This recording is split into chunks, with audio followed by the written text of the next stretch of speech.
Pero antes imos falar cunha persoa que perdeu 34 kilos en 8 meses seguindo a dieta keto, na que podes comer carne e graxa ata fartar, ou iso din.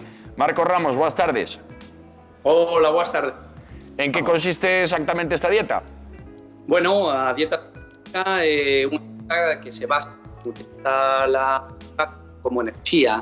Marcos, en vez de... perdónanos un segundiño, parece que temos un problema non te escoitamos demasiado ben, intentamos recuperar esta chamada. Seguro que sabe a doutora, non? Que consiste isto de... Hai moitas dietas, non? Hai moitas dietas, algunhas con máis ou menos resultados ou máis ou menos sanas. Esta dieta keto consiste en tomar proteína, basicamente, algo así. A ver, as dietas keto consisten en non consumir hidratos de carbono, mais consumir hidratos de carbono nunha cantidade moi baixa. Que estarían presentes pois, nos cereais, no arroz, na pasta, na patata, no pan, no e tamén na froita, non? En moitas froitas, que isto parece...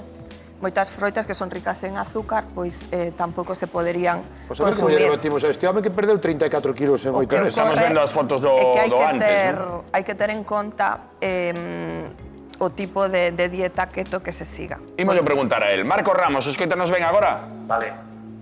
Marcos. Hola, ¿qué tal? ¿Cómo estamos? ¿Qué tal? Viámoslo aí, 34 kilos en 8 meses. Como foi a túa experiencia? Que comías? Bueno, a miña experiencia foi casi que máxica. Eu xa o tiña todo perdido, tiña unha depresión de narices, xa me había pasado todo Netflix, estaba no sillón que xa facía un agujero no sillón. De repente cruzáronse na miña vida un par de deportistas e un nutricionista que ensinaronme o que é a dieta cetogénica, utilizar a grasa como enerxía en vez dos hidratos de carbono. Entón, o que deixei de comer basicamente foi procesados, refinados, nada que teña que ver con cousas que veñan na deixache de boca. comer pan, arroz, pasta, patacas? Absolutamente. E podoche decir máis, collínlle manía. Anda. O sea, non comes pan? Non como pan, non como pan. Nin pasta? Nin pasta, non, nin pero arroz. como un cocido galego, un lacón con grelos, como queixo curado. E verduras e hortalizas. Media de ovos fritos. E hortalizas e verduras?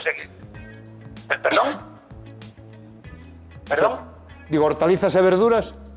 Hortalizas e verduras, sí. De feito, hai un porcentaxe mínimo que tens que comer de hidratos de carbono e eu os utilizo das verduras. Das froitas non como froitas. Algúnha vez, a ver, tampouco é que se echan un veneno, non é que eu escape das froitas, pero xa non están na miña casa. De repente eu vou a casa dun amigo, dunha cea, e de repente de postre hai unha froita e non lle vou decir que non, a como, pero xa non entra dentro da miña dieta diaria.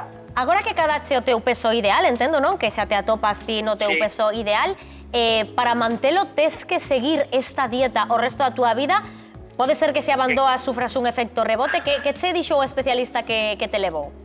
Que eu non teño pensado abandonar esta dieta porque non a considero unha dieta, sino máis ben unha forma de vida. Eu encontrome moito mellor, teño moita máis forza, teño moita máis saúde. Por que iba a abandonar algo que me fai tanto ben?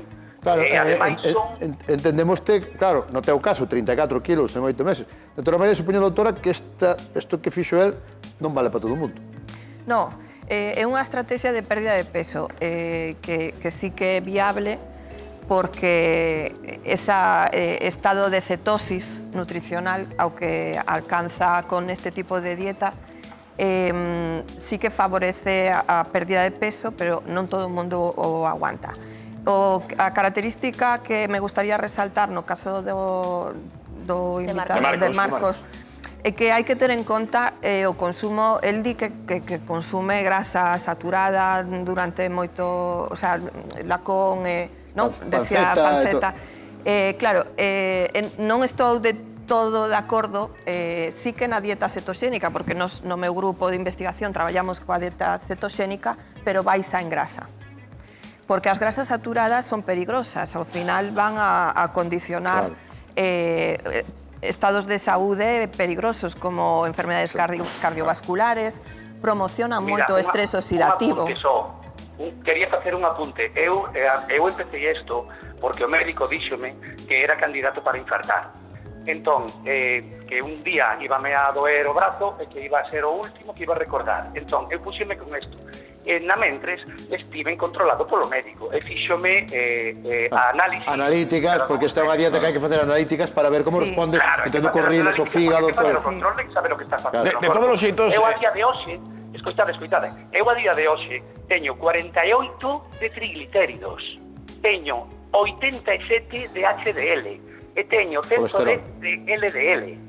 O azúcar polo chan, e a resistencia a insulina polo chan, e como asiduamente grasa saturada. Entón, como é posible que poda entrar en un colapso cardiovascular cando teño estos parámetros? Claro. De todos os xeitos... Leva 8 meses. Canto tempo levas con No, levo 2 anos, pero a xente que me está instruindo a min leva 15. Pero Marcos... perdón, o outro día o doutor Viso que era que dicía, digo para preguntarche, doutora, pode ser que teñas colesterol baixo e se comes graxa, sigas tendo igual graxa nas arterias, aínda que non che de niveles de colesterol. Claro, hai que ter en conta os triglicéridos, non o colesterol. Tenes baixos, Marcos, os triglicéridos. Eu 48 de triglicéridos. A mí o que me dixo o último que me dixo o médico, o mismo médico que me dixo no 2023, que era candidato para infartar, me dixo nos últimos análisis, podes morir de calquera cousa, pero ahora mismo de un problema cardiovascular é imposible, non das o cuadro para infartar. A mí me chama a atención que dá má sensación de que agora unha vez que estás no teu peso, que podrías volver a unha dieta equilibrada, non unha dieta mediterránea ou atlántica normal, non? Sí, pero sí que é verdad que a dieta cetoxénica, certas persoas que a siguen, que encontranse ben no seu estado de salud por esa cetosis nutricional. A mí o que me preocupa é ese concepto de grasas saturadas que comentas. Por que dis que tomas moitas grasas saturadas? Pon exemplos. Alimentome de todo tipo de grasas, vamos a ver, por exemplo... Pero non comes panceta todos os días. Eu podo comer media dúcia de ovos, e podo comer 6 lonchas de panceta, pero logo tamén como aguacate, e logo tamén como queixo curado, e tamén como cacao 100%. Todo eso ten grasas, pero son todo grasas saludables. As grasas saturadas non son tan insalubles como nos queren facer ver. O que pasa que cando as mezclas cos hidratos de carbono, aí sí que faso a tormenta perfecta. Pero al estar... O que está claro é que a ti che funciona, eso é evidente. A mí vaime como Dios. Pero hai algo que non insistimos, ti decías que estabas nun proceso de vida de sedentarismo, non sei se a maiores da dieta mudaches eses hábitos ou non. Absolutamente. O que pasa é que non o fixen todo a vez. O sea, non, primeiro fixen a dieta e despois fixen deporte. Por qué? Porque se iso metes, eu tiña que perder 34 kilos de grasa que tiña. Entón, se de repente eu, ademais de someter ao estrés o corpo, que significa perder os 34 kilos, tamén fago deporte e agrando músculo, estou sometendo 2 veces a estrés ao corpo. Entón, primeiro baixei os kilos e acto seguido xa a cabra tira o monte e xa puxenme a facer deporte. Entendemos.